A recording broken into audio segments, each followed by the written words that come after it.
So Terry, you're not going to the Aurora Summit this year, are you? No, I'm not. I have got other plans that weekend. Hopefully I can catch it next year.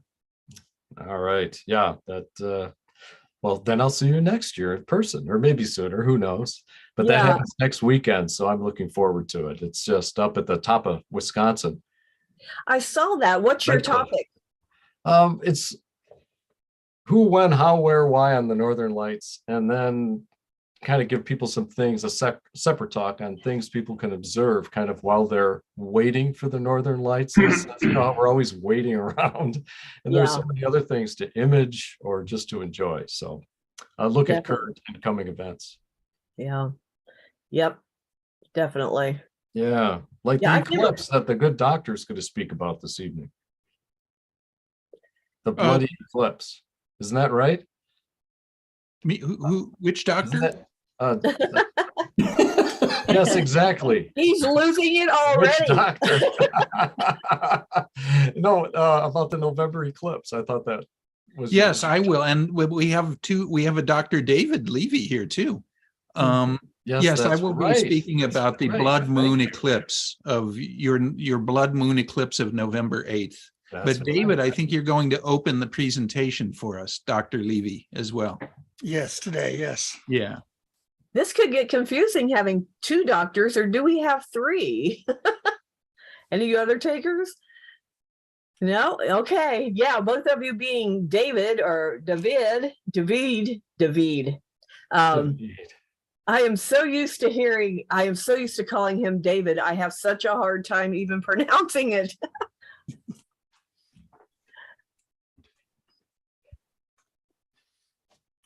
Oh. I'm born in Richmond. David, you told me when that great expressway fell down, you never told me that it hit you in the mouth, and a little piece did, and I haven't washed my face in 38 years. Okay, you can probably believe that, knowing me, though, that part of it. But yes, it did, and yeah, that was quite something, wasn't it? It shattered the front of Astromedia Corp, which was a couple. That it really did. Blocks away from. The freeway. It was the freeway. If you've ever seen the Blues Brothers movie, and please tell me you have at least once, you know, that's where they go off the end of an unfinished freeway and then fall down in a car through Chicago. That was filmed in Milwaukee at a freeway they never finished. So finally, in 1984, they decided to dynamite that and bring it down. And it was the week the league meeting happened in 1984 in Waukesha, near Milwaukee. David and I were there watching the explosion of this freeway, and Astromedia Corp, before Kalmbach bought our company, was in a little glass and stone building that, believe it or not, had been, well, it was a law office, and before that, a bar that had mud wrestling in it. All right, now we're talking. But it was our corporate office before Kalmbach bought us, and we moved, and it cracked all the windows during the Astronomical League meeting week in 1984. So the going joke was that Sky and Tel found out that we were having the league meeting there and sent us a little present there. Of demolishing our building. You know, that was funny back in the day, you know. We had some wild times. There was a young lady who worked in our art department. They, you know, the cops had, you know, blocked off all the streets and everything, and it was all ready to go to dynamite this thing. And this young woman designer in our art department comes flying down the street on her bike. Remember that, David? I sure do. The barricade, and they had to call the whole thing off.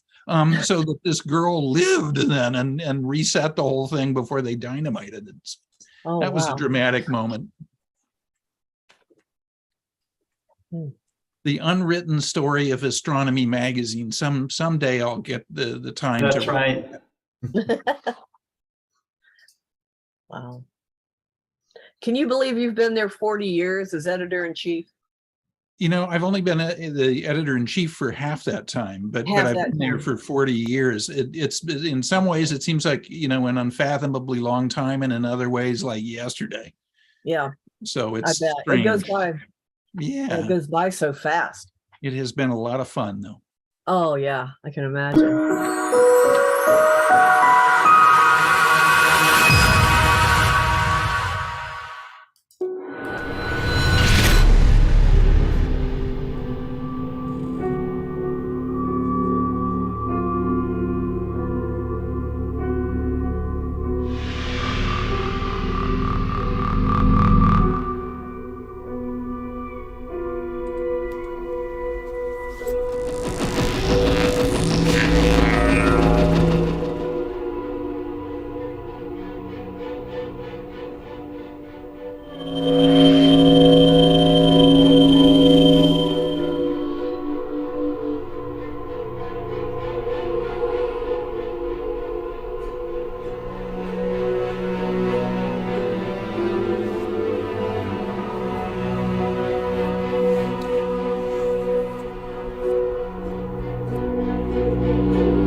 Ah!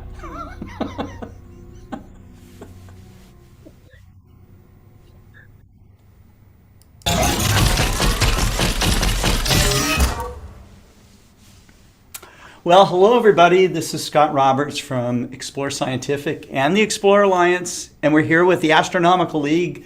It's their spooky, scary edition. That's right, Halloween party. That's right. And we've got here with us our host, Terry Mann from the Astronomical League. Terry, it's all yours. Thank you, Scott. We have got an amazing lineup for you tonight. This will be so much fun. Such a great way to spend Friday night. So I would like to ask David Levy if he would kick it off with his celestial incantations, please, David. Well, thank you. Thanks, Terry. It's wonderful to be here. And you're really going to enjoy when Dave Eicher takes over, because he's had a complete personality change. I guess the years of Astronomy magazine editorship has finally gotten to him, and you're going to see him pretty soon there. Kind of a total personality change. It must be the elections coming up. Yes. Anyway, for those of you who have not heard yet, it's been kind of a rough fall. This might be the first time I've been in a league meeting since I lost Wendy on the 23rd of September. And I'm still trying to work through that. It's a big lonely house right now, except for one thing. When I go outside and I'm looking through a telescope, it's like taking a great big tranquilizer, this big, without any side effects. It makes me feel so much better when I'm looking up at the stars. I look up at the stars and I feel so good. I always feel good when I look up at the stars. My poem today is going to be by Sarah Williams, written around 1868, the old astronomer to his pupil. And I think many of you are familiar with it, but here goes. Reach me down, my Tycho Brahe. I would know him when we meet, when I share my later science, sitting humbly at his feet. He may know the law of all things, yet be ignorant of how we are working to completion, working on from then to now. Pray remember that I leave you all my theory complete, lacking only certain data for your adding as is meet. And remember, men and women will scorn it, 'tis original and true, and the obloquy of newness may fall bitterly on you. But my pupil, as my pupil, you have learned the worth of scorn. You have laughed with me at pity. We have joyed to be forlorn. What for us are all distractions of men's fellowship and smiles. What for us the goddess pleasure with her meretricious smiles. You may tell that German college that their honor comes too late, but they must not waste repentance on the grisly savant's fate. Though my soul may set in darkness, it will rise in perfect light. I have loved the stars too fondly to be fearful of the night. Thank you, and back to you, David. That's nice.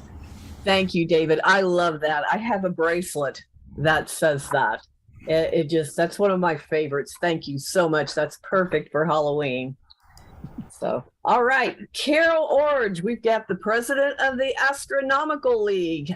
Carroll, how about if you give us an update on what's going on? Be glad to, Terry. And thank you, David, for those wonderful words. We always appreciate hearing you so much. It's been a busy several weeks for the Astronomical League. I was honored to help the Minnesota Astronomical Society celebrate their 50th anniversary on Astronomy Day, October 1st. And it was really nice to see some sense of return to normal, that is celebrating Astronomy Day at their facility, one of their observatories, and had a good turnout, but as is often the case in the Midwest, had lots of clouds and maybe not too many people showing up, but a wonderful display. So I was honored to do that. Another thing I learned from being there was that there's an official dark sky site from the IDA in Minnesota, near the border with Canada. And it was really a pleasure to see what that club has done as far as a can-do attitude that lets them not say no to anything until they try it. They've tried almost anything and usually succeeded. So it was a real joy to help them celebrate their 50th anniversary. The following week, I was honored to go to Omaha, Nebraska, to help them celebrate their 60th anniversary. And likewise, they had a recent announcement about a dark sky site that had just been designated in Omaha. In fact, it's the site of the Nebraska Star Party. So they were very thrilled to share that news with me. And that's a major achievement. And many of you on this program, I'm pretty sure, have been to Nebraska Star Party and remember the dark skies up there. And so it's being realized by the IDA. The other news we have is that our visiting professor from a few centuries ago on the program tonight will be our guest speaker, our keynote speaker at ALCON 2023. I have it on good authority that maybe he will bring his act with him. And so who knows what may happen up there. So we're very thrilled about that. And the convention, the 2023 ALCON, is coming along very nicely. And so we hope you will join us for that, July 26th through July 29th, 2023. So mark your calendars now. And I think that's about all for right now. And back to you, Terry. Thank you, Carol. Yep, we've got, at least it seems a little bit more quiet this time of year in the league. When we're in our summer months, it seems like we're all running every which directions there are. So it's kind of nice to have a little bit of a break, but yet we still have other things going on too. So it is with great pleasure I want to introduce the professor. I think professor, and I forget the rest of his name, but his alias is Dave Eicher. Dave has, we all know Dave, very honestly. Everybody, I think, knows who Dave is, but he has been with Astronomy magazine for about 40 years now. And as David Levy said, you know, he's made some changes over these 40 years that could surprise some. So David is also a historian. He has studied a lot about the Civil War. And he's in a band, if you don't know that. He's one heck of a drummer. So, and he's also the recent newest president of the Starmus board. So without further ado, Dave Eicher, are you out there? Well, thank you very much, Professor Mann. And it's a great, I'm not sure who this David person is, and the rest of the things that some of you humans have been talking about are baffling me tonight, but I will do my best to play along with this program. I am Professor Ezekiel Stupenschneider of Dartmouth College, and I passed away in 1796, but somehow I found my way to this program tonight, and it is a great honor to join you. I'd like to talk about something that is terribly frightening, however, tonight, the blood moon eclipse of November 8th of yours that is coming. And if I can figure out how to manipulate this magic box, I will start the program. And I hope that you mortals will be amused by my tomfoolery. Can you see the moon appearing magically in front of you through witchcraft and suspicious means? Absolutely. Yes? Okay, well, I would like to talk about November's blood red moon, a ghastly observational night. And I'm sorry that I have to join you at such a time as our Halloween festivities. And I also have to apologize for my hat, because the really fashionable headgear didn't come along until the 1770s. So I'm really sorry about that. But let me get started by talking tonight a little bit to you. And I just want to caution any viewers by saying that a lunar eclipse is very frightening, as much as these images are. So you have to really be committed to wanting to see something that is not explainable happening in the sky, filled with the lights from beyond. So if you're willing to push on and look at this phenomenon, on November 8th, the moon slides into Earth's shadow. That's at least how we believe. That's according to Professor Johannes Kepler, and we believe that he's correct about this. There's no way to stop this, horrifying as it may be. The moon will go dark and red as if drenched in a torrent of human blood. Are you still The with emphasis on as if. Are you still with me? Wow. Come on, you guys That's are horrible. you guys are the humans, right? You got to back me up here. Right? Okay. All right. Well, let me quickly and briefly talk about what this eclipse is, we believe.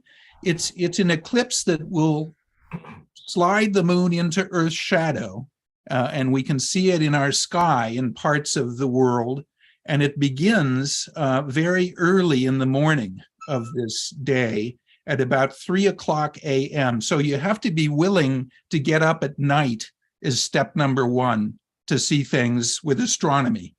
Okay, I don't want to startle you too much with this presentation. Then when the moon slides into the darker part of Earth's shadow, the umbra, as the modernists call it, the total eclipse will begin. And the greatest eclipse happens very early in this morning, just before 6:00 in the a.m. So it's an early morning greatest eclipse, and the eclipse will then end on this moon, which somehow revolves around our planet, we believe, at almost 9:00 in the morning. These are all Eastern times. You have more of these states now in your country, I know, and this is the Eastern set of times, they tell me. Again, I want to emphasize you have to be very brave to go out into the dark and look at stars all alone. And there are many things that are hazardous out in the wilderness. So if you can stomach this and go on with me, I'll explain further. What does this eclipse mean? Well, the eclipse lasts about 6 hours in our sky in the early morning. The maximum totality, as I said, is at 5:59 in the AM Eastern time.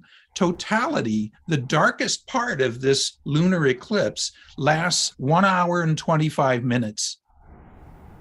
We can thank again Professor Kepler for allowing us to calculate this. The entire eclipse will be visible to much of the world, excluding Africa, however, and much of Europe. In these United States, all 13 colonies, which are now states, everyone with a clear sky will see at least part of this totality, and those as far west as possible in the frontier lands will have the best views. But look out for wolves and Indians. You can rate, if you'd like to, even the moon's darkness. The scientists have come up with a way to rate during a lunar eclipse, because let's be honest here, frankly, people, you're going to be staring up at a dark blood red moon that looks as if it's dripping as much as my chin. There's not a lot to do here during part of this eclipse. Let me be completely frank with you. I'm a professor of natural studies. That's as far as I got. On November 8th, only the moon's southern edge will touch the center of our planet's umbra. So the moon's southern half will look darker than the northern half. Do you see what I'm saying? You know what south and north are, don't you? Well, you're esteemed students then. I'm impressed with you. Because the moon crosses a large range of the shadow's depth throughout this totality, so they call it, the appearance of its face will change significantly as the eclipse progresses. Again, I want to make sure that you're committed as bravely as you can be to any hazards that may arise. This is the way you can rate this eclipse. And you can, if you're a scholar and you subscribe to this Astronomy magazine, the world's largest magazine on the subject, by the way, you can get this article on the eclipse in the November issue and see the darkness and the color of the eclipse to rate it on this so-called Danjon scale created by André Louis Danjon, a scale that allows observers to estimate the darkness of any given lunar totality, even this one. So take a look at the moon during mid-totality at that time we mentioned, and which number on this scale does it best match? You can see the colors and the darkness vary a good deal from lunar eclipse to lunar eclipse. And again, are you committed as bravely as you can be to go out in the darkness and look up in the sky? Somebody might run up, behind you while you're looking up in the sky. So be careful, please, okay? It's a dangerous thing, astronomy, so they tell me. So on November 8th, head out into the darkness. If you have an observing location in the countryside, in the woods or the wilderness, those are best. Trust me. Far away from cities and their torches and lamplights and anyone who might help you in case you're in danger. Okay? Let your eyes adapt to the pure darkness for at least half an hour. No lighting of pipes or cigars or torches or anything else. Okay? You want your eyes to be fully dark, adapted. And if you're still there when the eclipse starts, just have a moment of silence there. The odds aren't good. You can now enjoy one of nature's spectacles, however, shadow play in the horror of the night. So again, I thank you very, very much for joining me tonight. It's a great pleasure to meet all of you for the first time. You seem like a distinguished group of humans. I look forward to crawling back to the darkness now and maybe I shall see you one day once again. Bless you all. Thank you, Professor. That was an amazing Oh. talk. Yeah, I told you the hats are cheap. Wait until the revolution comes. Sorry about that. We can get you a hat pin. Okay, very good. One of these newfangled technological devices of yours. Yes, I see. Yeah. Okay. Yes. Thank you very much. We appreciate all the energy and explanation that you gave. And we are very happy to have you here tonight. Thank you Thank very you. much. Was that satisfactory in your mortal minds? And I'm willing, by the way, to take any questions that you may have of the professor about the cutting edge science of the 1750s. You know that Professor Dr. Franklin, has made the lightning rod, widely available now, and it's revolutionizing our time. And we're very excited about that, and the fact that we can go out at night without being abducted by spirits or goblins. So keep on the ready, and any questions that you may have, I'd be happy to take. Otherwise, bless you, and I will see you at a later time. Scott, do we have any questions? I think you just scared the living daylights out of our audience. So, All right. All right. Thank you again. We appreciate that. And we look forward to you coming back sometime. Thank you. All right. Oh, boy. Okay. How about next up will be Mary Sterwart-Adams. And Mary Sterwart-Adams, I can't even talk now, Adams is a star lore historian and host of a weekly public radio segment and broadcast called The Storyteller's Night Sky. Mary led the team that established the 9th International Dark Sky Park in the world in 2011. And for the last decade, she has led award-winning nighttime sky programs on land and inland sea. She has published her first book, The Star Tales of Mother Goose, in 2021. That sounds fantastic. I'll have to check that out. Yeah, a lot of fun, but a really hard act to follow the professor. I'm doing my little storytelling cape, but I'll give it my best shot. It works. Yeah, I think astronomy in the 1750s was a lot scarier than it is right now.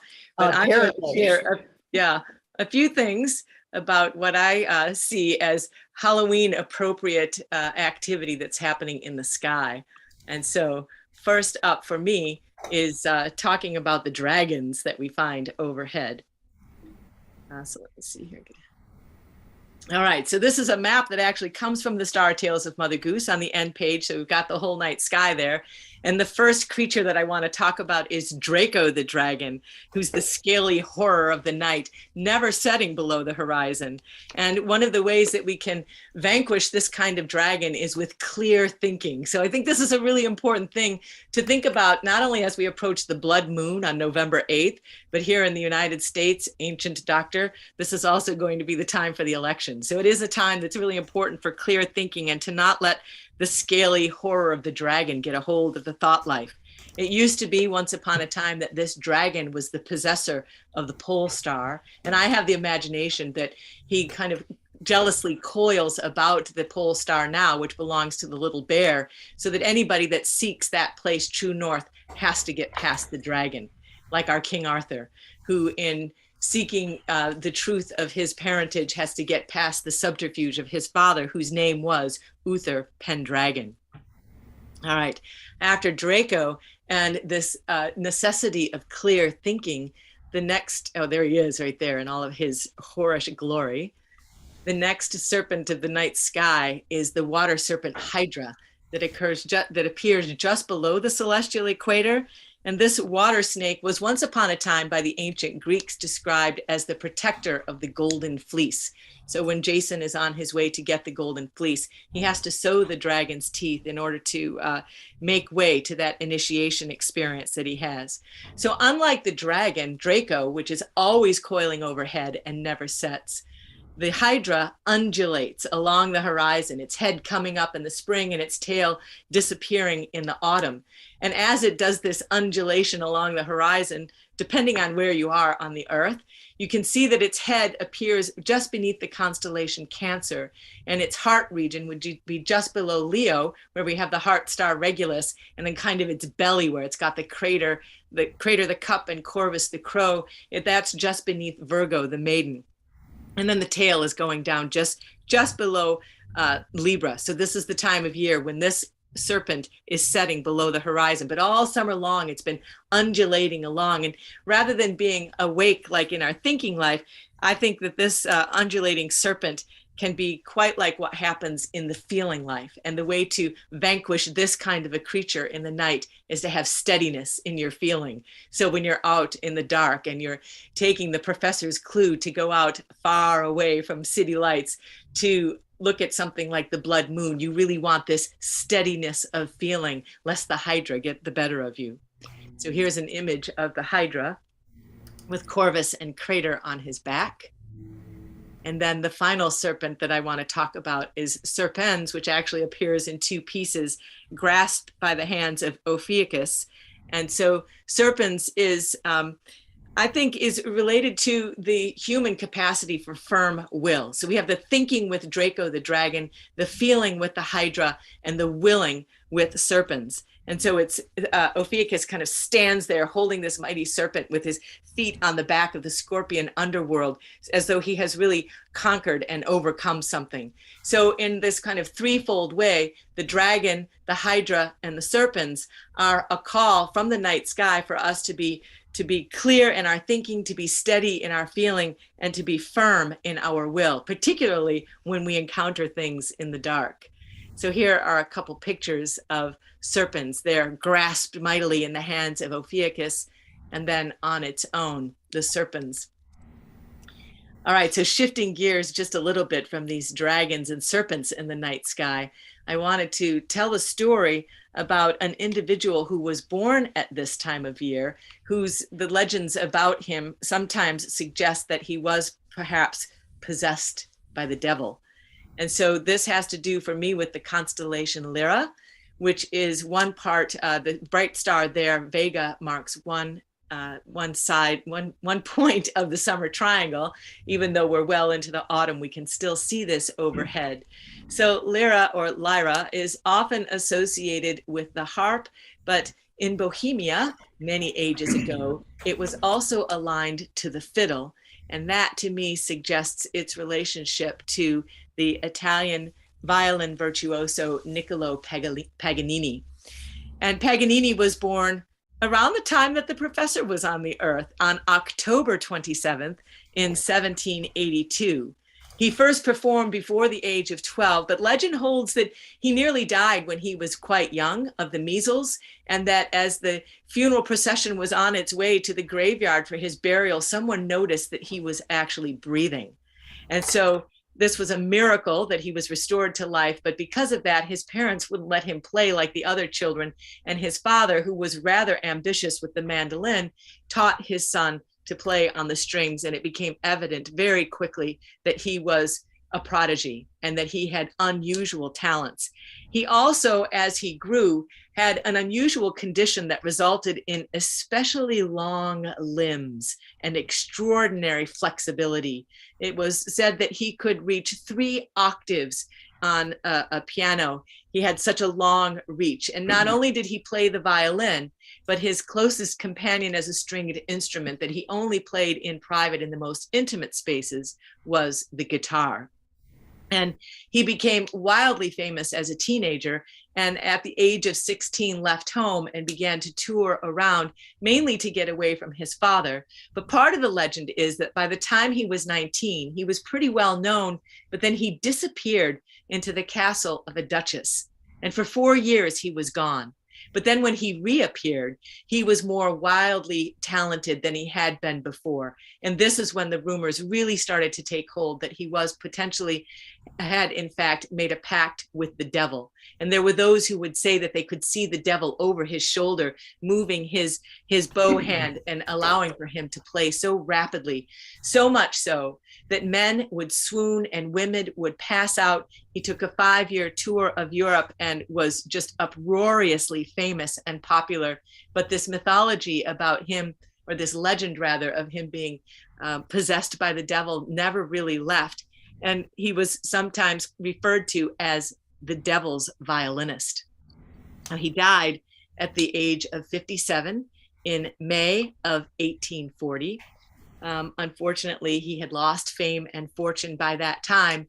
And when the priest was called to read him the last rites, he did not believe that death was so close at his door, and he refused the last rites. But then within a week, he died. And it took at least 4 or 5 years before he was given a final resting place, which also lent itself to this legend that he had been possessed by the devil and was not allowed to be laid into consecrated earth. So I connected this to the constellation Lyra, because on October 27th, at this time of year, when we're coming to Halloween, this region of the sky begins to set. And so I have this imagination as a storyteller of the stars, that when we just look at the phenomena, when the lyre is setting, potentially it's going over the horizon and into that underworld where it can become the instrument of the devil. But then by the time Niccolo Paganini died, it was May. And in the month of May, we see the constellation of the lyre rising up, which suggests its association with the harp of the angels. And so he's born on the earth at the time when this instrument is descending and potentially makes its association with the devil. But by the time he dies, through his miraculous achievements and the inspiration that he brought to the musical world, this instrument is rising as though in celebrating the glory of his achievement. And so Niccolo Paganini, born on October 27th in 1782, so that would have just been yesterday, and I didn't do the math, but it's a 2-year, so probably a nice round number there. And then he died at 57 on May 27th in 1840. Okay, I'm going to hand it back to you, Terry. Well, thank you very much. That's interesting to think about. You know, one of the things that I remember from Jack Horkheimer, I used to watch him when he was on TV a lot. And every New Year's Eve now I go outside, because if you go outside New Year's Eve around midnight and you look to the west, Cygnus is on her tail. The Northern Cross is standing almost upright. And that's kind of one of those things, you know, you relate some of this, it makes you think, and you have something that catches your eye that makes you realize, you know, how alignments sometimes work and how different shapes or different constellations take on different shapes that you see. So that's something I do every New Year's Eve. That's beautiful. I mean, I think about it, just if we can just stand in the place of phenomenology. Let's just look at the phenomena. What does it look like? And is there a story there? You know, just to try to reach into that, not to say it's absolutely so, but just isn't it interesting that the lyre is setting as he's born and then it's rising as he's dying? It's really lovely. Yeah, it is. Not so scary, but good story. Yeah. That is a good story. Thank you so much for being here. Thank you. My pleasure. Thanks for asking. Sure, anytime. What I am going to do right now is I am going to bring up the questions for tonight's door prizes. And I seem to be having just a little bit of computer problems, but so far I think it's doing all right. Let me go back to Zoom. My computer is just not happy. I know it's all this trickery going on. Must be. Scott, am I showing anything? Wait a minute. Not yet. No. Okay, let me go back because it's not doing what I want it to do. Okay, I'm sorry.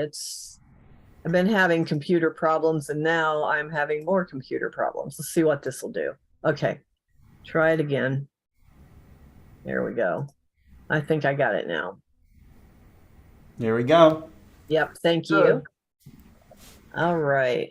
As you probably know, the Astronomical League gives away 3 door prizes on every Astronomical League live show.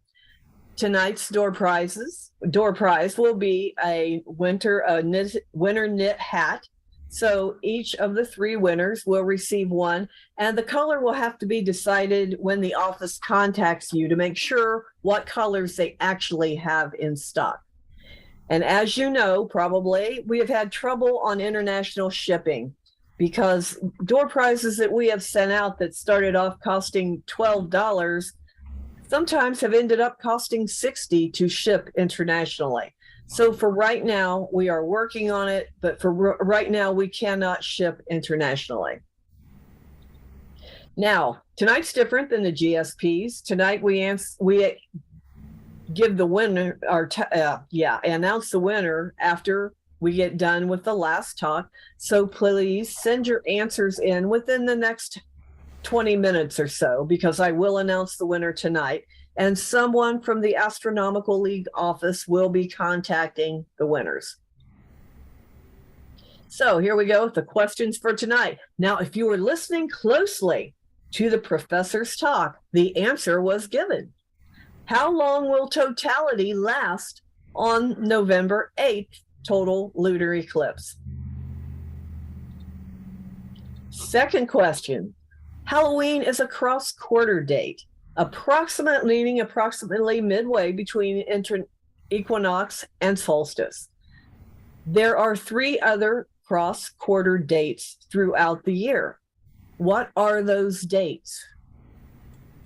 So we're talking about the cross-quarter date, and today is one, tonight is one, or Halloween is one.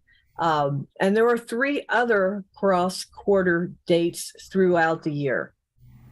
When are those dates? And the last one, what was candy corn originally called? And please send those answers to secretary@astroleague.org as soon as possible. And we will give the answers a little later after this. So what I'm going to do right now, how about if we go to Bob King? I know you're out there, Bob.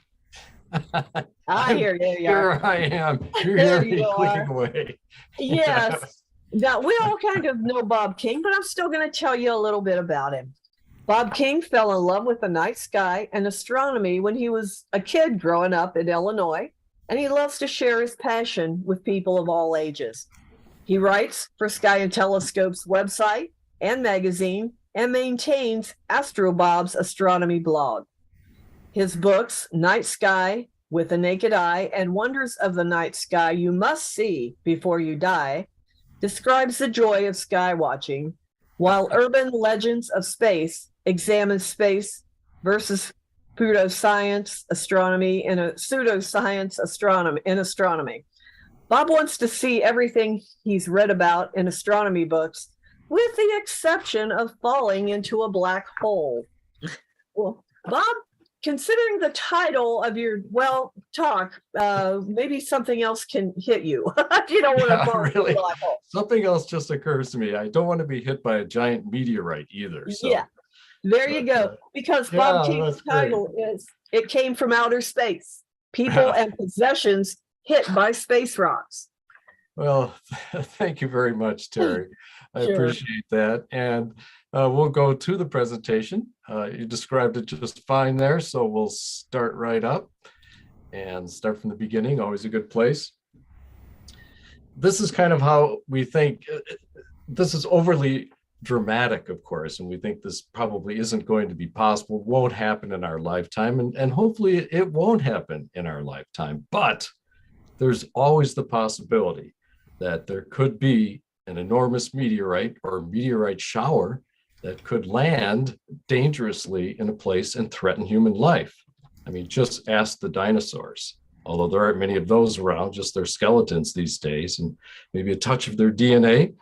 If you ask them, you'll find out that it is possible. And if any of you watched the impacts on Jupiter back in the 1990s, when a comet broke up, it became very real that Earth could be struck, or your own location, your city where you live could be hit by a meteorite, even on Halloween.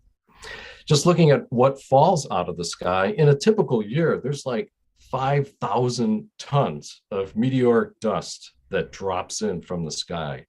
There's 6,000 meteoroids big enough to actually reach the ground, but of all of that material, there are only like 8 to 10 observed falls where somebody sees it come down, or we pick it up on Doppler weather radar or other means, and then someone goes out and hunts it and finds a meteorite. So a very tiny, tiny percentage of what is falling from the sky all the time is actually recovered. No surprise, the Earth is covered largely in oceans, and so much of that does just kind of disappear out of sight.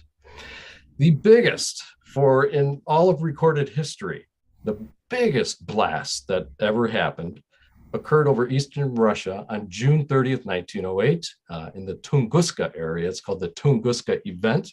It was enormous, a 12 megaton aerial explosion. And I do mean aerial because the thing blew up way overhead and no craters were created. No chunks of meteorites were ever recovered, only tiny, tiny fragments, like millimeter sized fragments. So apparently this exploded in the atmosphere, became primarily dust. But the explosion itself, the airburst, flattened like 500,000 acres of forest. And it does remain still the largest. And you can go to this area and still find downed trees. Making it a little bit more personal, by the way, in the Tunguska event, there are no recorded deaths or injuries. There's the possibility, but there's no confirmed deaths or injuries from that. This is a little more closer to home. This is from Illinois back in September 9th, 1938, an example of a meteorite that came down out of the sky and, unbeknownst to poor Mr. Ed McCain, struck right through his shed, went through the roof of his car and into the passenger side seat of his 1928 Pontiac coupe. He came home from work, went into the garage. He was going to use his car, thought when he saw the hole on the passenger side, he thought that rats had gotten in there. So he talked to a neighbor. The neighbor came over, surveyed the situation and said, "Ed, I'm looking around here. I see you got a hole in the top of your car and a hole in the roof." So it turned out that he had a meteorite buried in that cushion, and it weighed about 4 pounds. So he and the neighbor got some wire clippers out, and they finally got it out of the seat cushion. There he is with it on top of the car. Here's the seat cushion. You can see the actual seat cushion itself and the muffler because it went through the seat, through the floorboard, hit the muffler, shot back up, and got caught in the cushion. And you can see that exhibit at the Field Museum in Chicago. Here's a close-up. It's a beautiful, beautiful meteorite. I mean, look at this thing, that lovely fusion crust. From Bob? Yes. We are not seeing slides if you're intending to show them. Oh, no. I'm showing them all. Yeah. How did that, hold on. Did I not do the share? Oh, I'm so glad. Myself. So you can go back and you see them? Yeah, you're starting to share now. I am so sorry. Oh my gosh, I wish you would have caught me sooner. Just go back and show them. You were describing it so well that, you know, we didn't even need photos. Need slides. We'll just continue. We'll pretend like the old days. We didn't have images. Well, this is the beginning of it, of course. The great. It's funny because I wonder why no one chuckled when they saw this slide, because we imagine we might be. It's a tough crowd. It doesn't seem like it's a possibility day to day. However, it was true with the dinosaurs. And this is just some information that I explained before about what does fall and what is recovered. And here's the Tunguska event. And there's some of those downed trees that I described earlier, some of the forests. And you can still go there. People still do. There are expeditions, and they can sometimes find bits of dust that are still present and changes in the tree rings. There's Ed McCain and his 1928 Pontiac coupe. He's holding the meteorite. The meteorite's called the Benel meteorite because that's where it fell in Benel. Did he get to keep the meteorite? Was that something? He did keep it, but somehow it ended up at the Field Museum. I'm guessing it was sold at some point. I see. So here's the seat cushion and muffler. You can see the ding down here in the muffler. And here's a beautiful photograph of the meteorite itself. The freshness of it is Wow. pretty incredible. The fusion Yeah. crust, Yes. 2.9 pounds. So we move on from the 1930s into the 1940s. And as we do, we come to the largest witnessed meteorite shower. We normally think of meteor showers, right? Just the flashes in the sky. But this was a genuine meteorite shower, not a single meteorite, but many, many, many. Tons of them, as it turns out. This is the Socotia-Lund meteorite fall. An artist at the time saw this and made that beautiful painting that you see on the right, showing the great smoky fireball-like trail.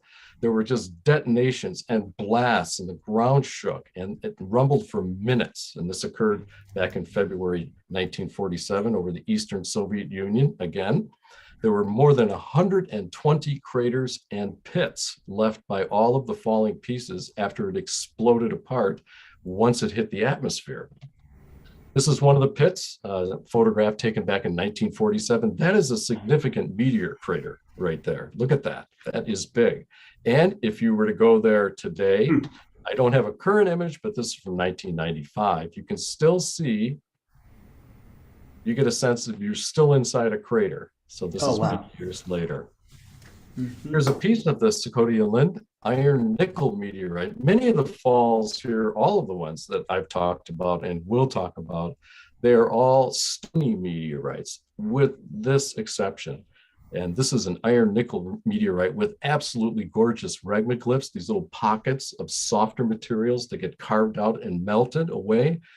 It's called ablation, ablated away as it travels rapidly through the atmosphere. 77 to 100 tons of these meteorites were recovered from those craters. One of the most famous, certainly for its time, but not forgotten today, this is one of only 2 people who've actually been struck by meteorites that we have definitive evidence for. There's lots of hearsay about past events, but Ann Hodges was struck by the Sylacauga, Alabama meteorite on November 30th in 1954.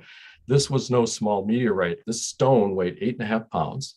It came whistling through her roof, went into the living room, bounced off the floor, hit a radio console, and then it struck her hip and hand, and it caused a significant bruise. Here you get a picture of it where you can see it in the top. And we have the mayor there on the left and the police chief examining the hole in the ceiling. And Ann does not look happy.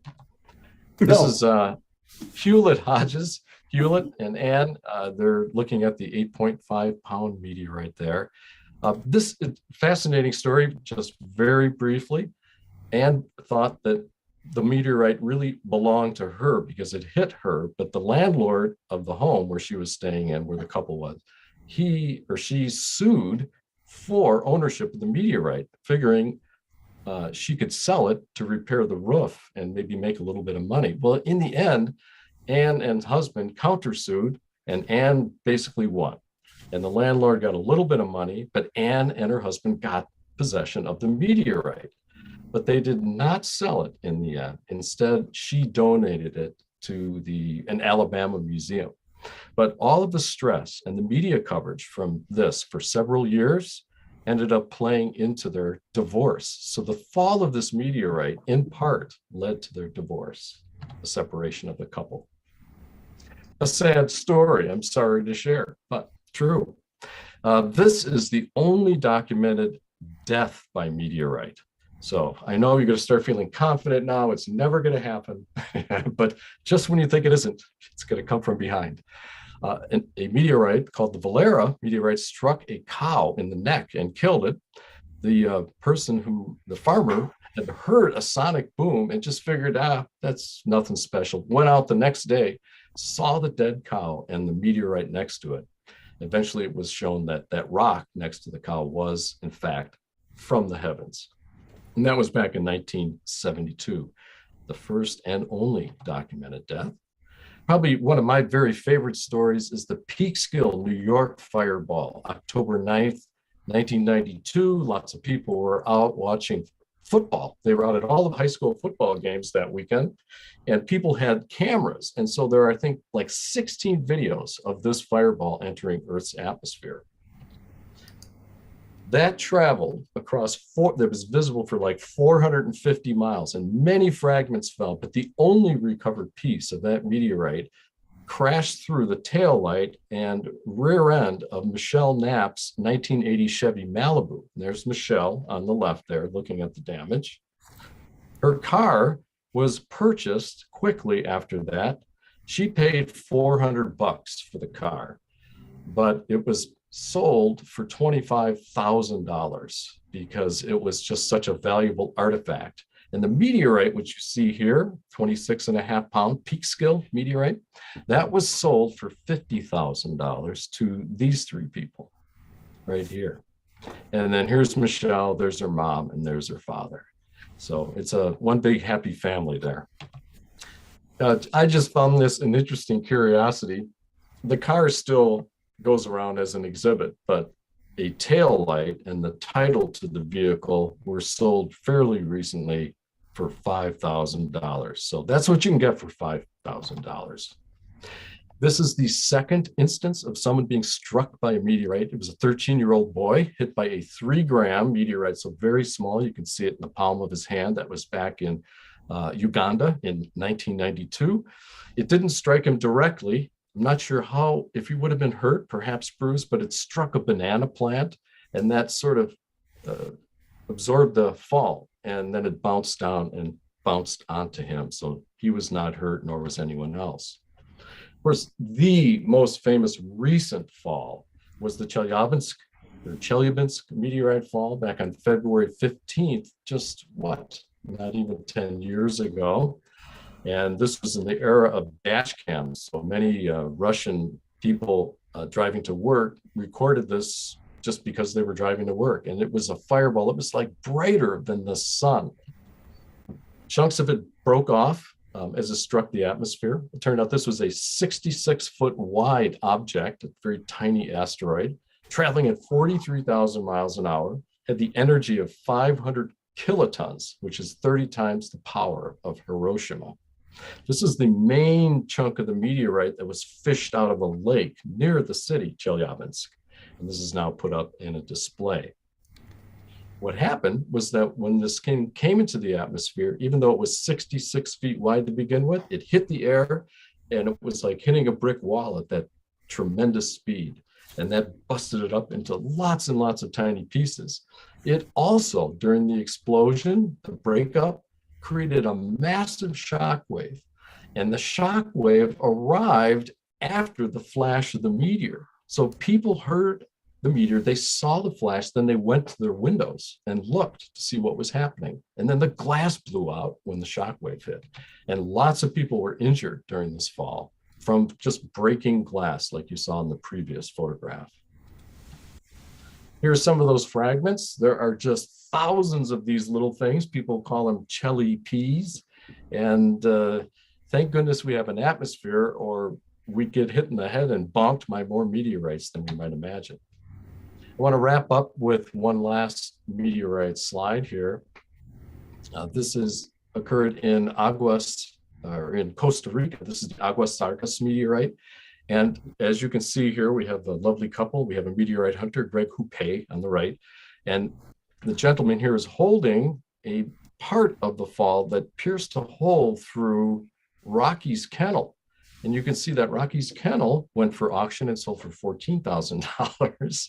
So sometimes with things that meteorites hit are almost as valuable as the rock that falls from space. Just a little idea how often these things happen in our lives. I mentioned 8 to 10 times a year, people see and recover a fall from a meteorite. But every year, something that produces like a 4-meter wide or 12-foot wide meteorite does strike the atmosphere and break up, whether it's over Antarctica, the ocean, whether we see it or not. But as you get to larger and larger sizes, the probability decreases. And of course, the energy of impact increases. So the disaster and the destruction becomes far greater with a greater size, but it's so infrequent. However, as you'll notice, you'll see a KT impact. That's the big one that helped to wipe out the dinosaurs 65 million years ago. Well, we're approximately due for another KT sort of impact. So let's hope it doesn't happen. Always remember this when it comes to meteorites. Important to know that until it hits the ground, it's not a meteorite. When it's in space, it's a meteoroid. When it's traveling through the atmosphere, a meteor. And then, as this young gentleman is about to find out when he lets go, it becomes a meteorite.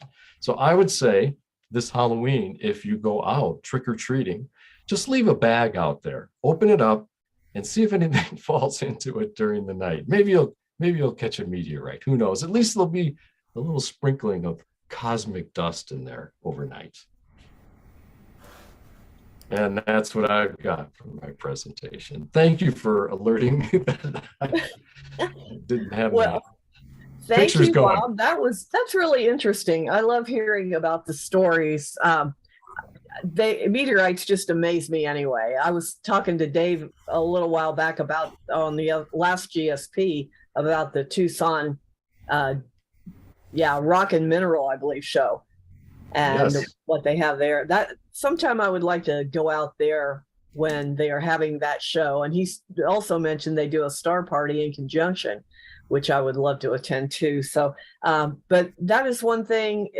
It just amazes me because the one, I forget which meteorite you showed, but it looked like a brownie to me. It was a smooth square. Yeah, it was the Benel. Oh, yes. Yeah, Maybe that one from Illinois. But the different shapes and how they're marked, the markings, the holes, the potholes like that were in the other meteorite, just the different ways that they react to our atmosphere. It just is amazing. And it's like the atmosphere is a sculptor almost. It is, yeah. Produces these works of art. You have this rough stone. It must have had very hard edges at one time, and then you have this sculpture when it's all done, and it's polished by fusion crust. So very lovely. Yeah, I'm interested in the same. Yeah, it's a work of art. It definitely is, and it amazes me to do an outreach program. I can buy little dust, little chips of meteorites. You give that to kids and their eyes just light up to be able to hold something from space. You can see their little eyes just go, whoa, and all the questions, it makes such an impact when they can actually touch something, hold something, and really look at it. It just really makes a really great talk. So thank you very much. Well, thank you. Yeah, and I agree it's almost like every amateur astronomer should have a meteorite for public outreach because it's like we're always talking about photons, and it's nice to actually go, oh, I'll put this in your hand. So I try to bring them with me all the time too. Yeah, they make such an impact, and you can really tell. Yeah, you can tell when it really connects with them, and that just, I know how surprised I was when I actually held my first meteorite because you're holding something from space, and it's just an amazing feeling especially when you're a kid. Yeah, I agree. Thank you very much. That was fantastic talk too. Scott, thank you, Terry.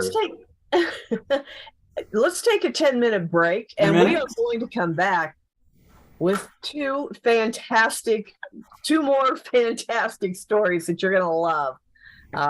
So we will be back in about 10 minutes. Sounds good.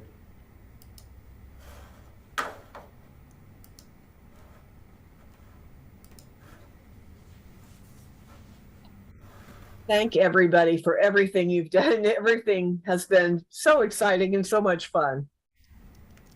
Yeah, it's a good idea. I like all of the ideas that people have had too. The presentations have been a lot of fun to watch and listen to. It has been because there's such a wide variety. Wait till Kevin and Scott get up. Those two have got two great stories that I can't wait to hear. That's good. Who was the person who reminded me about the slides? Was that Kevin or was that Scott? That was Scott. Okay. Yeah. Great. Thanks. Terry, can I test mine quick to make sure? Yes, please do, because I am there having you go. trouble. There's a good idea. Let me, because I was looking at it earlier and it didn't come up as it normally does. Let's see. Yep, it's working. Yep. Looking good. You see a slideshow? Yeah, full Okay. screen. Yeah. Awesome.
Kevin, Yep.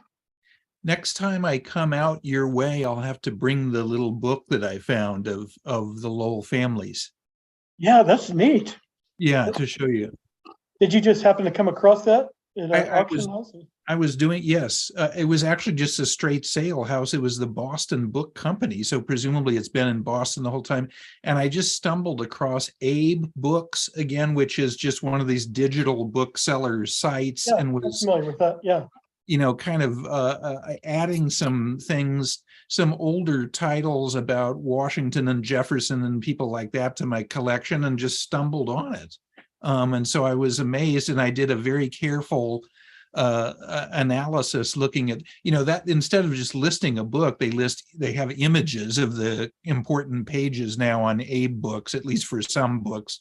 So I did a careful analysis of signatures and so on, and it certainly looks legit, and it wasn't listed at very much. So I'm sure someday I'll give it to the Lowell collection, Yeah, well, that's a great find. And isn't that how the best ones are? You weren't even looking for it. And yeah, like a Christmas present showed up.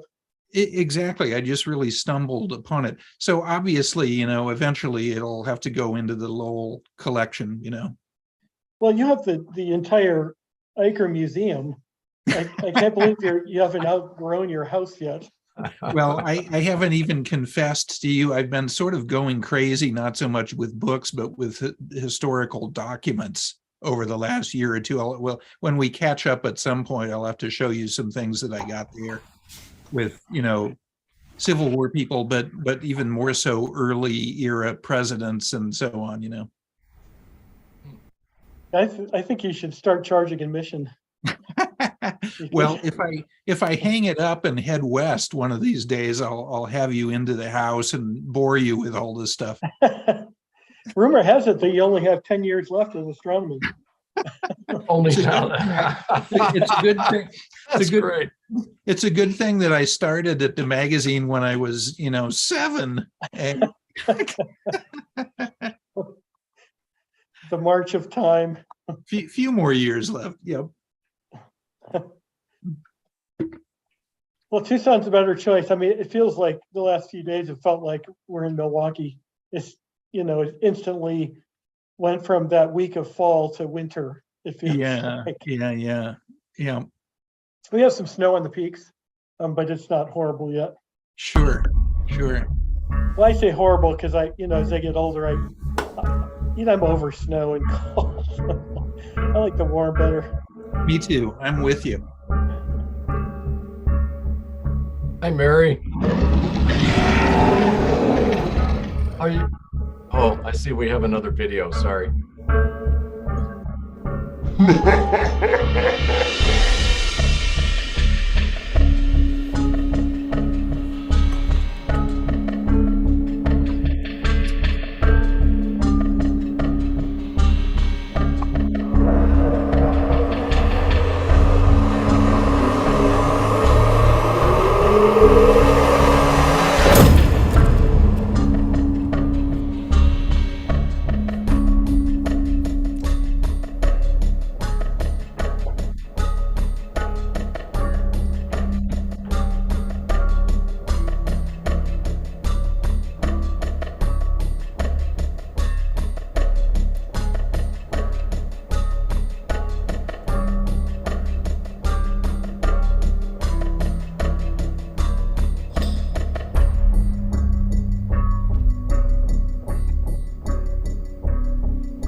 Well, if that didn't put you in the mood, I don't know what will. So we're back, Astronomical League Live, the spooky edition, and we're back with Terry Mann. Thank you, Scott. Yes, it has been an amazing night. I have enjoyed every story. They've all been great. And we've got 2 more coming up that are equally amazing. Next up is Kevin Schindler. He is a historian and public information officer at Lowell Observatory in Flagstaff, Arizona, where he's worked for 27 years. He shares Lowell's long history of research and exploration through writing and public presentations. He writes articles for a variety of publications and contributes to a bi-weekly astronomy column, View from Mars Hill, for the Arizona Daily Sun newspaper. He has also written 7 books, including Pluto and the Lowell Observatory. Now, some of the interesting facts here about Kevin, he has an asteroid named after him, but even cooler, a fossil crab is named after Kevin. That is so impressive. You have a crab named after you. A long dead creature. That is so cool. That's great, though. Oh, Kevin, welcome. We are glad to have you here. And how about if I turn this over to you? Okay, thanks so much, Terry. It's great to be here, and I'm certainly honored. This is such an all-star lineup, and what you and Scott do are so remarkable. And I appreciate that Scott is still talking to me, because I don't know, some months ago at the Alcon meeting, he was telling me about somebody who wrote a comment in his this amazing book with all these signatures, and I was inspired to be obnoxious, and I still feel bad. So I feel good. I like Scott it. Is talking to me in some way without using nasty words for the most part. No, that's awesome. But it's really fun to be here tonight, and I'm going to talk about something that's kind of odd here at Lowell Observatory that you don't necessarily expect to see if you go to a place like this. And that's a mausoleum right in the middle of our campus. If you go to Lick Observatory, the namesake James Lick is entombed underneath the 36-inch refractor. If you can get to the bottom level, you can see there's a plaque down there. At the observatory, they decided to build Percival Lowell his own little building. So I'm going to talk about that a little bit, and also a couple of stories that kind of circle around that. So let me get the program started here. And let's see. There we go. Okay, in theory, hopefully you see the program started. So the mausoleum has been here for a long time, for more than 100 years. Percival Lowell, the guy who founded Lowell Observatory in 1894, sorry, he passed away in 1916. And this is a story from the Boston Evening Globe. When he passed away, he was only 61 years old, and it was unexpected. And so nobody was planning for his demise. And so initially they just buried him on the side of the hill, on the side of what's called Mars Hill, where Lowell Observatory is located. And if you're familiar with the observatory, we're looking, the Clark refractor is to the left of this. And then this little dome to the right is the Rotunda Museum. So this is down on the side of the hill. Now, when I got to Lowell Observatory, one of the stories that was going around our educators was that after Percival died, it was 7 years before they built his mausoleum. So they put him in a closet for 7 years. But we know that's not the case. Here's a picture not too long after he passed away. And this is kind of from above, looking down the hill. This was his what was called the baronial mansion. And this little building right here still stands. It was the library for years. But right down here, you see some white stuff. Those are the remains of flowers that were put down after he passed away. This is kind of the mound of dirt. And it took 7 years because there was some debate on what kind of structure to build. His widow wanted something befitting of Percival's passion for astronomy, and so wanted something that kind of looked like a telescope dome, or looks like Saturn with a ring going around it. So here is, if we go back here, we can see that building, and then right here is the mausoleum, that building. So the mausoleum went up right next to where they initially buried him, and it was this this granite, the same granite used as in the Bunker Hill Monument, and this top that has a structure that has glass panes in it. This is the finished. If you look from below, and you notice these glass panes in the dome, it's really a neat effect you get. This is the final product in color. So we're standing below. Here are the entrance doors. It says Lowell up here, and on either side there are inscribed quotes from a couple of his books. And so it's kind of an inspiring place to go. And again, remember that those panes of glass I told you about, those are cobalt blue. And if you even today go and look inside these doors and look up, you'll see there's just a gorgeous array of different blue and violet colored panes of glass. So it's a really neat looking thing. In the late 1990s, this cover had to be put on it, and we're hoping to take that off hopefully soon. We're looking to get some grant money for it. But what happened, if I go back here, these panes of glass, there's lead lining, and then the panes of glass were chipping away over time from weather. And to replace it and to work with the lead, it was going to be really expensive. So at the time, the best that we could do was put this covering over it. But you really lose some of the mystique of the place and the feel of it. So hopefully that'll be coming off pretty soon. So that's a little bit about the mausoleum and the construction of it. And we've got a couple stories that are actually they're all based on truth, I think, based on accuracy. I should mention Constance Lowell. I just popped this in. Constance was Percival's widow, and for years after he passed away, she would come to the mausoleum. She lived back east, but she would come and visit the mausoleum, and the employees here said that she would come and just sit for hours inside of the mausoleum, dressed all in black. Now this picture, she's dressed in white, but paying homage to her late husband. So there are a few stories that are kind of interesting. If we go back, many of us remember the movie starting in, I think, 1979, Amityville Horror. And Amityville Horror was based on a supposed true story that in 1974, this guy had killed his family, and years later, new people bought the house, and they found blood oozing out of the house, and it was really a scary thing, and they made the movie out of it. And whether or not that was based on truth or reality is debatable. But we had a similar type thing, and ironically, I just found this out today. I didn't realize that event at Amityville Horror had happened in 1974, because it was 1974 that at the mausoleum they made a change, because before then, if you went to the mausoleum, you could actually see Percival's casket in there. And here's a close-up of it.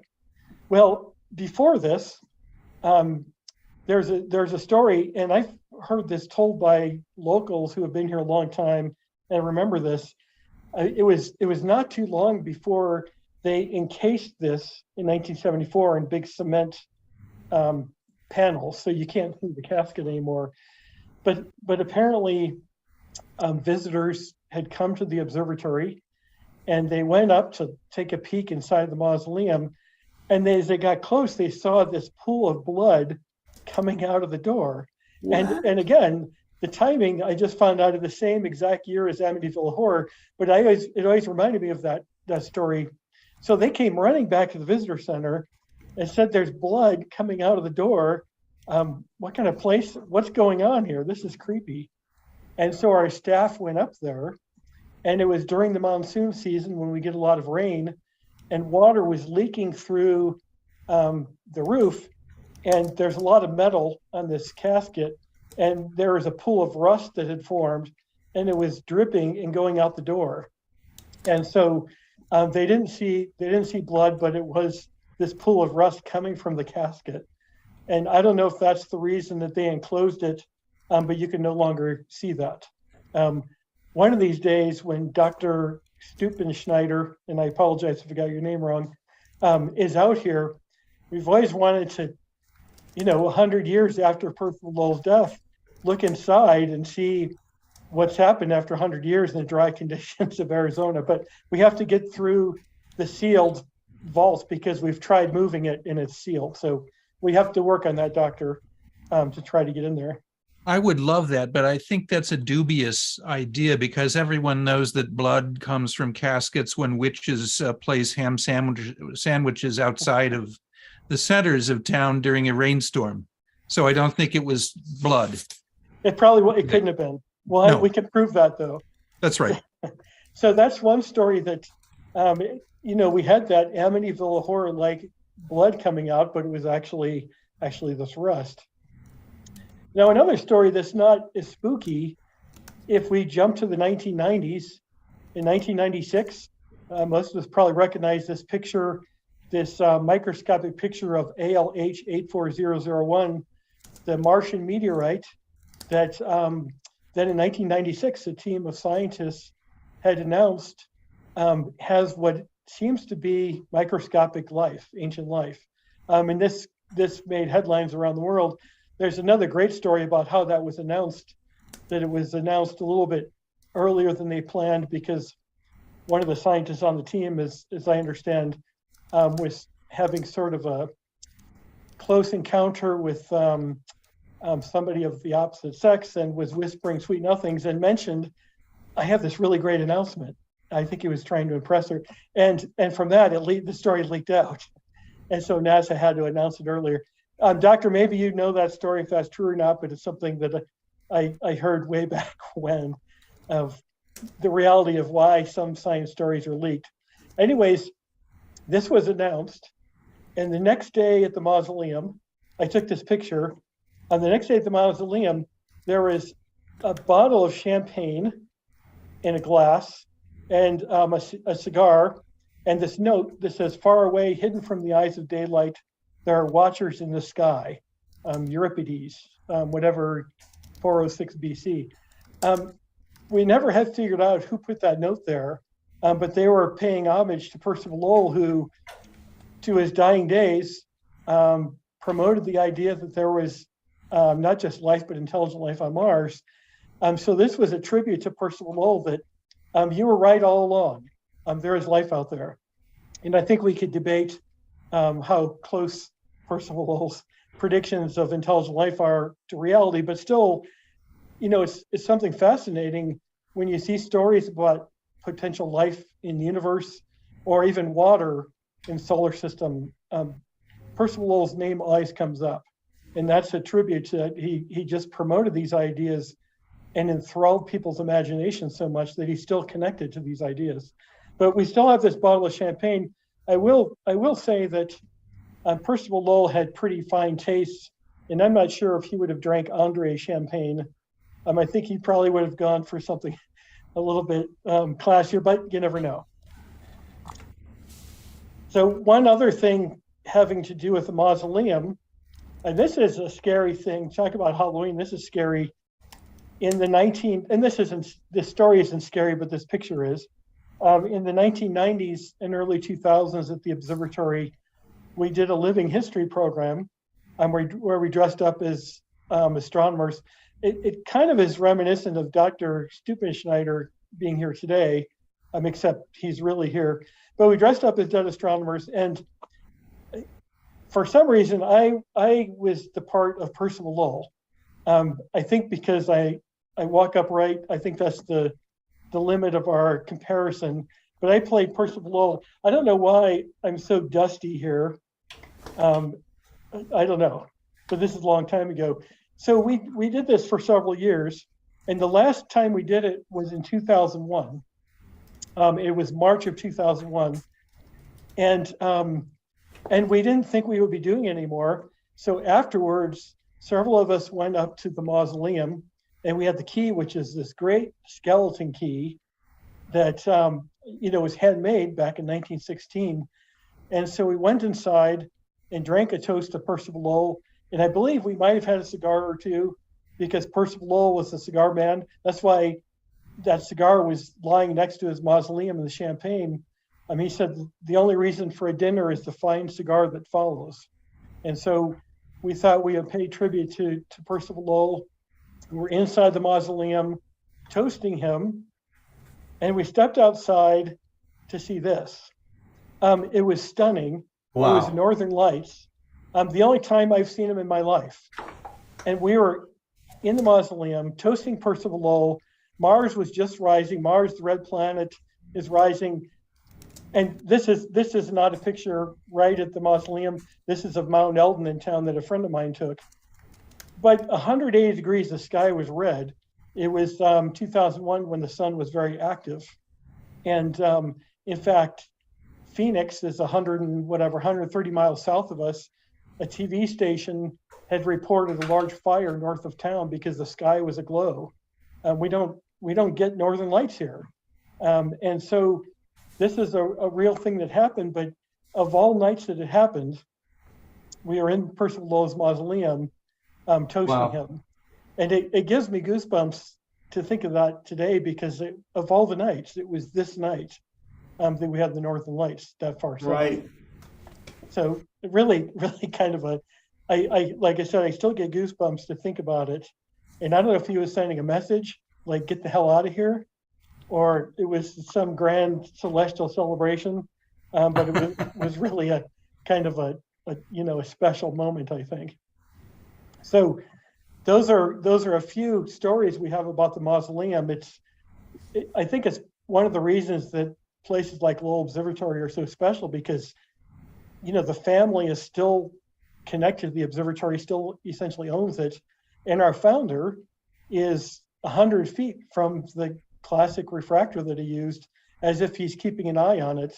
And we've certainly had observers through the years, especially when you're in the dome at night. And this is a big wooden dome, that's 40 feet high, made out of local ponderosa pine that's been standing for 120 some years. You hear a lot of creaks, and there are staff here who swear that Percival Lowell comes out at night and is checking on you to make sure you're taking care of his telescope. Yeah. I don't know if that's true, but I won't say I don't disbelieve it completely. So that's a little bit about Percival Lowell's mausoleum and some of the unusual things that I think are connected around it.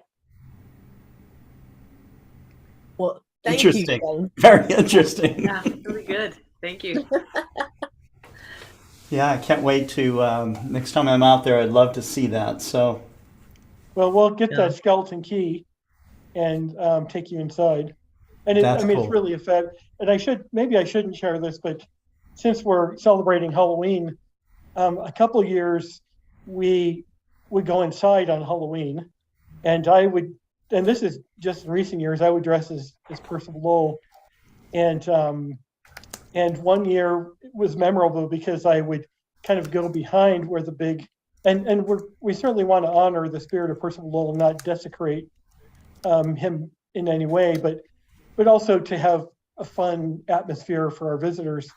And so I hid behind the big box and left the door ajar, and there's always some little boy, like, I don't know, I can't speak for Dr. Stupenschneider, but I suspect he was like me in that when we were young, you kind of were curious.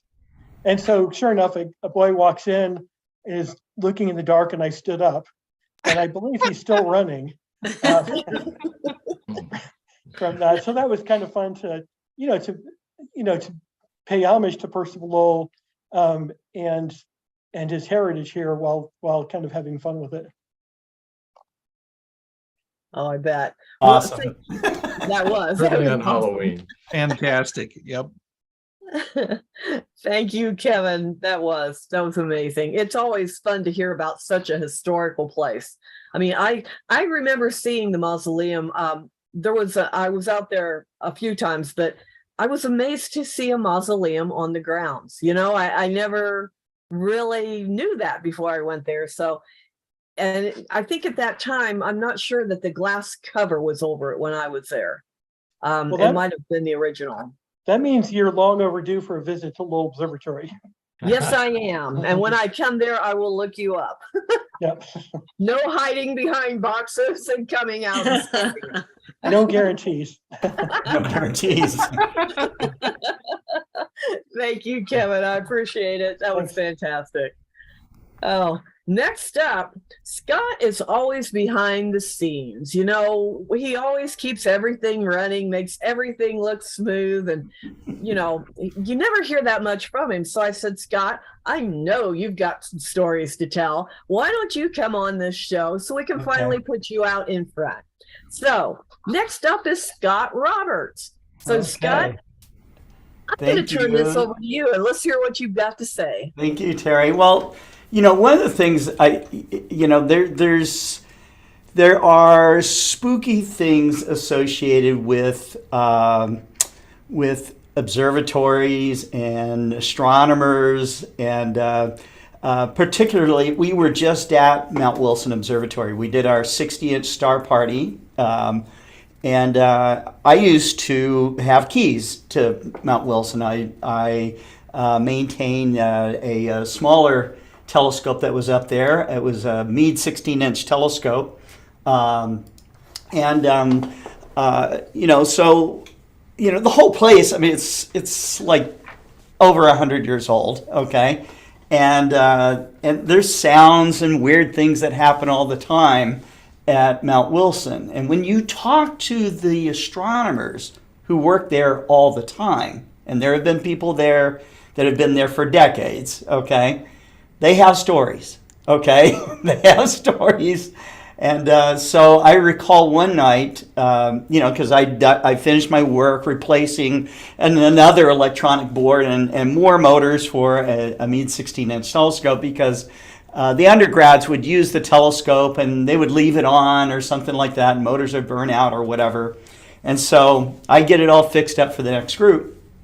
And so I went to go hang out with my friend Kirk Palmer, who was running something I think called the HK project on the 100-inch. And this was a project of observing, stars from a program that had been going on for 60 or 80 years or something like that. And he was keeping data, of the changes of these stars during this whole time.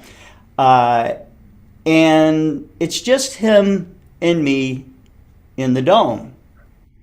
And I hear what sounds like somebody walking around, okay? Like down on the floor below. And I said, God, Kirk, who else is here? And he said, no one. And I said, do you hear that? And he says, yes, I do. And I said, Kirk, what do you think it is? And he goes, I'm not saying.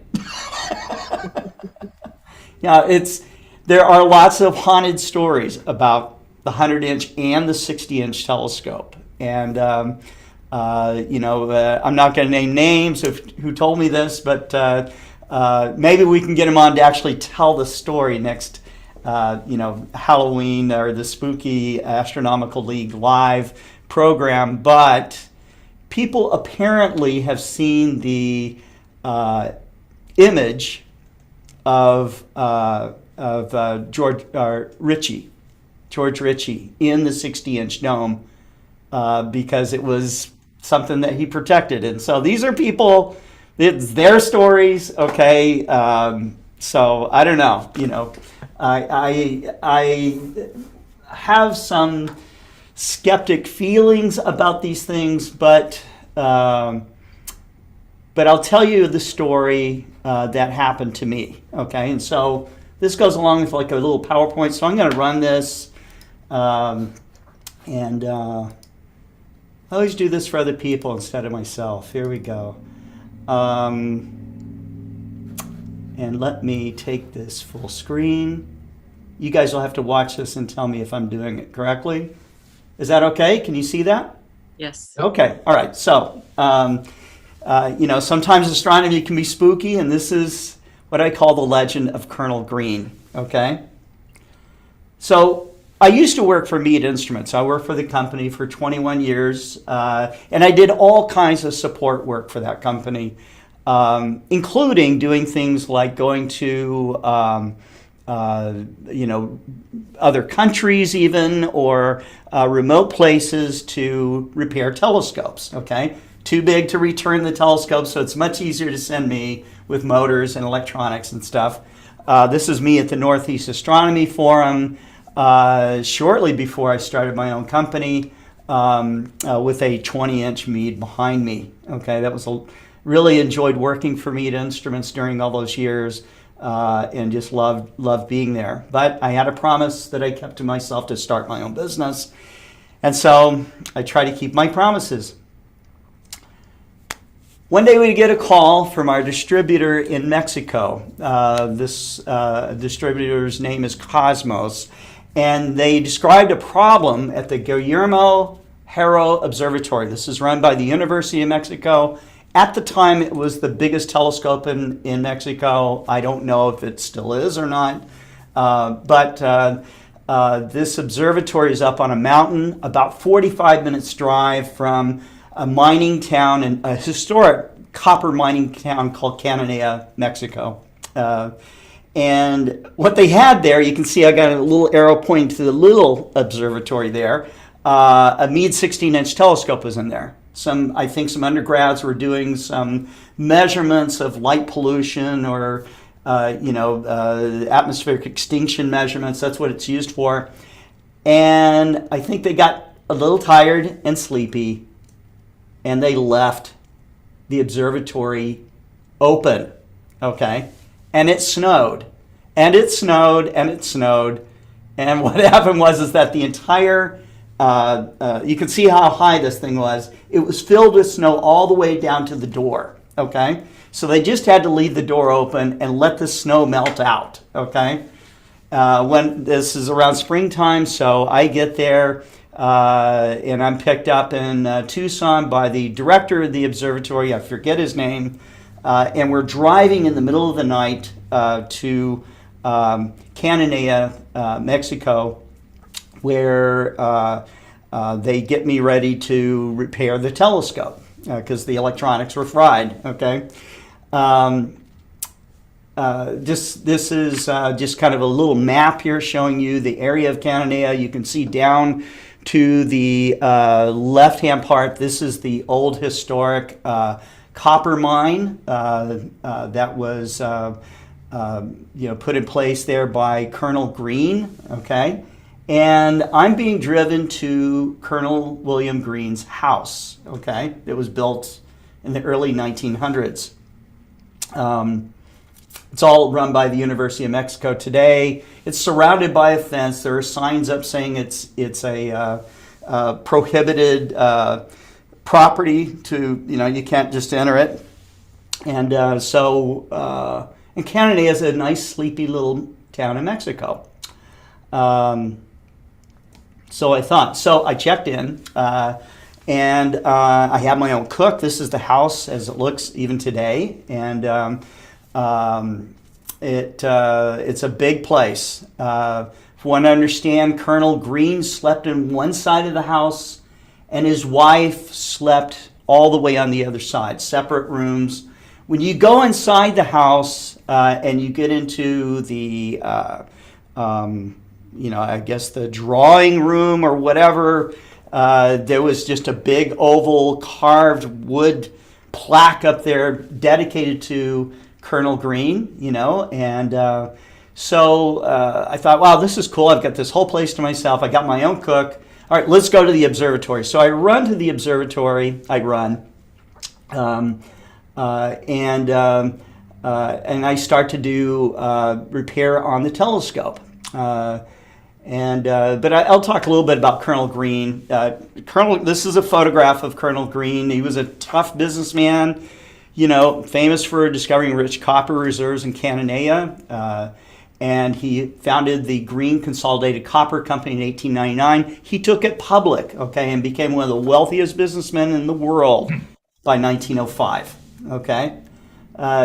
You had to be rough and tough and kind of ruthless, I imagine in Wall Street it was just as tough as out in the Wild West. So, but there he is. And again, this is a photograph of the 16-inch telescope in the observatory, and the whole thing damaged by just sitting in snow the entire time. This is kind of a close-up of some of the electronics I would have replaced. This is the motor assembly of a 16-inch declination assembly. That piece actually right there is pretty easy to replace, just a couple of bolts, but I actually had to remove the entire telescope off of its fork mount way up high, I had lots of help to do that. We lifted it off. I pulled the dry base off. I flipped it upside down, replaced the electronics and the motor on the dry base. I got it all tested out, and I stayed until midnight testing it, pointing at different things in the sky, and was satisfied that this is now working perfectly. I showed some of the observatory staff how well it ran. They were satisfied. So now it was time to go home, back to the place where I was staying in Cananea. This all happened in the same night. It's now after midnight. And so I get dropped off, and I was given a quick tour of the house. Now, I was lucky to find, this is not my photograph. This is a photograph I found on the web showing what the house looks like towards the evening or at night. And so it's far away. It's seemingly far away from everything else, I imagine in the early 1900s, there was not much built around it. It's an imposing place. And so I was shown where the library was, the bathroom, the bedroom, which I was told was Green's original bedroom, okay? And that's where I was going to sleep. So they made me dinner, I had my dinner, and the cook left. And so, I was still wired, okay, from working on the observatory and making this trip. And so I walked into the library, and I found a book that was a biography of Colonel Green. And I started to read about him while I was lying in his bed, okay? Now, so I am thinking about this guy, and I get to a part where it's a story, a tragic story about Colonel Green.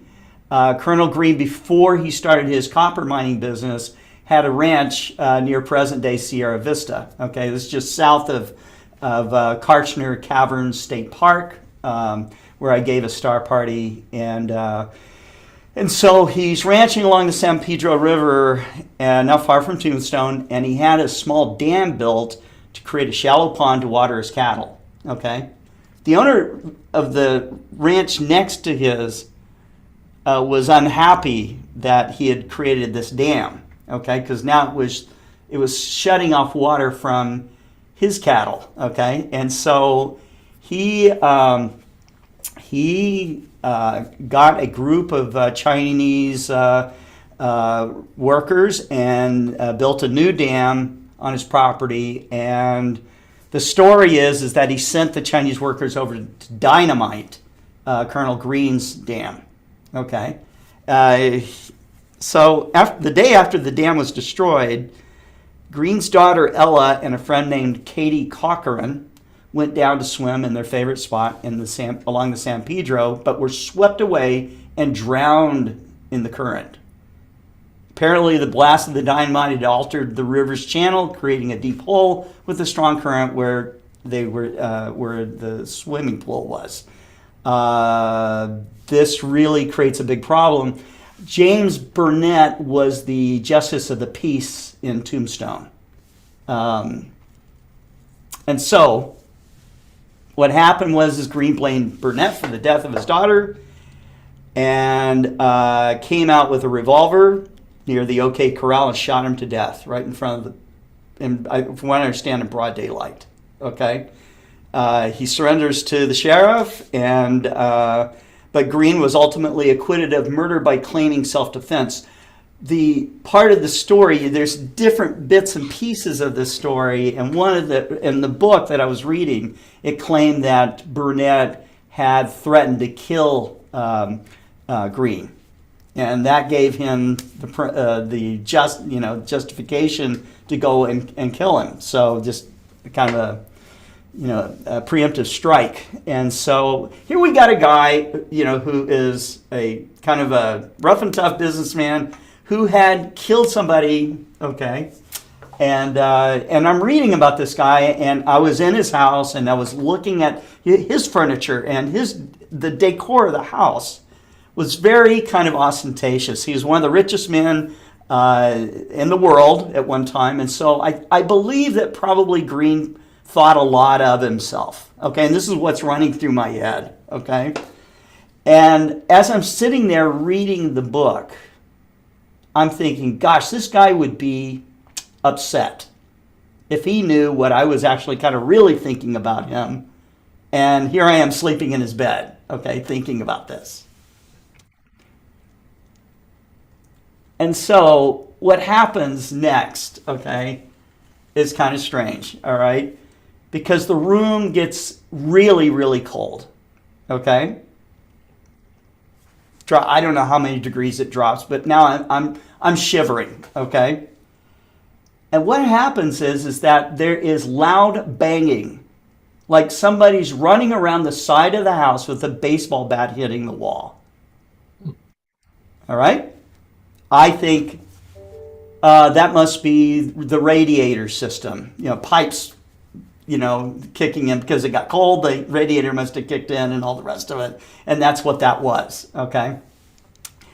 When I wake up in the morning, I can't sleep, okay, after this. I can't sleep. And so the next morning, I get picked up by the driver, and I'm being taken to the airport.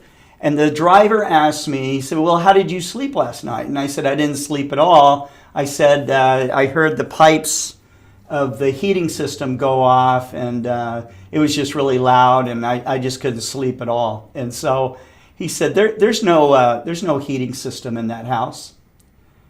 And he said, senor,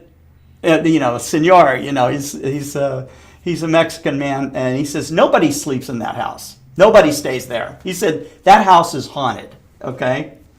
And so that was the story of this, all right? But, Green, he remained wealthy through most of his life. His end is, there was problems of mining strikes, which, he had to manage. But there was something called the loss and panic in 1904, and his company shares spiraled out and forced Green to sell his mine. And eventually he was forced out of his own company. Okay, so he remains a recluse in his final years and died in his home in 1911, and he's buried in Cananea. I did not see the grave marker, but that's a photograph of it. And so that's the story of William Cornell Green. And that's my, I don't know if it's really a ghost story or not, but that's the story I have, and I'm sticking with it. So. And I didn't sleep, okay? And would I stay there again? Probably not. Probably not that house. Yeah. I would go in, but maybe not sleep there again. So. Oh my God. Great story, Sounds Scott. like they ought to make a museum out of that place. Yeah. I mean, the only connection of that, of Colonel Green and the house and stuff, is that the University of Mexico now manages it, as well as the observatory. So, yeah. And I think other people have stayed there. I don't know, if there's, a ghost tour there or what, but that's the deal. So, I imagine Kevin knows more ghost stories about, or has heard of more ghost stories about Lowell Observatory. Don't know. Certainly Mount Wilson has quite a few stories. So, yeah.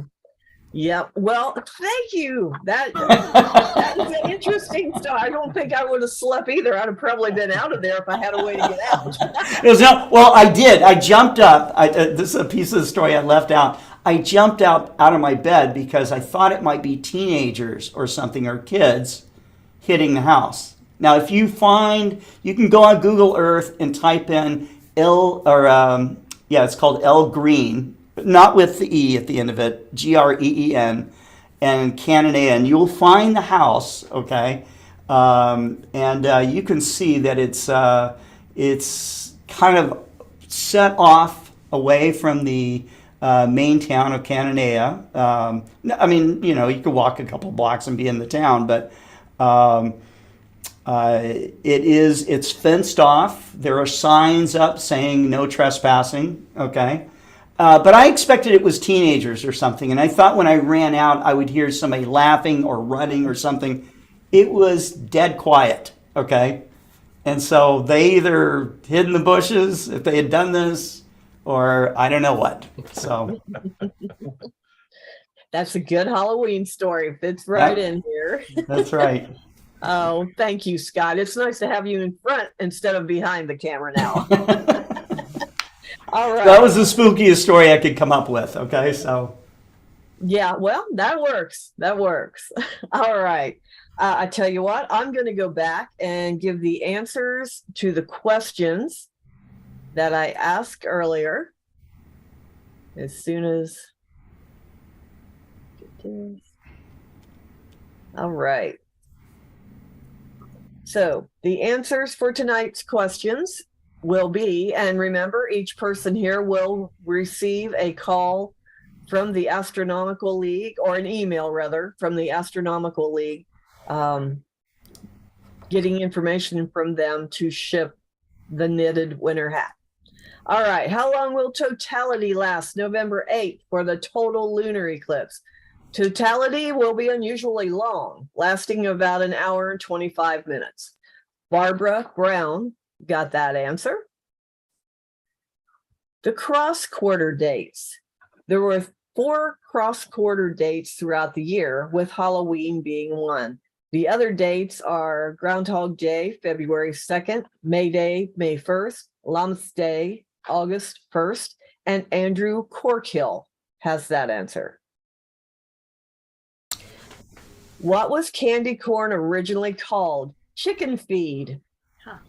Deb Wagner got that. Does anybody remember when they called it chicken feed, or how long ago has that been? It must have been a long time. Long time. I did not know that. I thought that was funny because, you know, as a kid, I ate candy corn all the time. So Deb Wagner got that.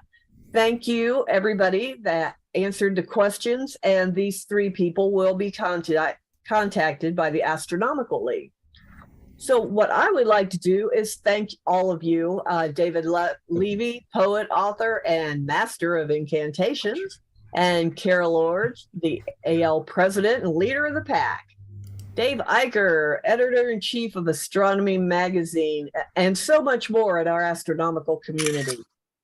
Mary Sterwart-Adams, amazing historian, author, and storyteller. And Bob King, watcher of the night sky. We always look to him, definitely, for information about the night sky. And Kevin Schindler, a historian, author, and guru of everything at Lowell Observatory. Yes. Yes. And Scott Roberts. You are an astronomical visionary and a wizard behind the curtain. Thank you. That's great. And thank you, everyone that is out there watching. You help make Astronomical League Live even better. So thank you to all of you. Please join us for our next Astronomical League Live. It will be on Friday, November 11th at 7 p.m. Eastern Standard Time. The topic will be Monsters in the Cosmic Sea, Black Hole Tales from the Edge of Space and Time. And that will be Shane Larson. I'm sorry, Shane Larson. I should have had his name on there. Excellent speaker. I've seen him speak many times at Green Bank. He has been on AL Live, and I think he's one of the very first speakers. Yeah. Excellent speaker. You will enjoy this. So that is all I have. If anybody else has anything, please feel free to speak up. Any questions or any comments? Well, I would like to, thank for the audience that was watching us from around the world. And they had a good time. They enjoyed David Eicher's costume. They enjoyed the stories. Let's see. there was one person who says, we don't practice Halloween, so this is all empty to us. Okay. All right. What a shock. Yes. Let's see. They loved, well, they love each other. They're all saying hello to each other.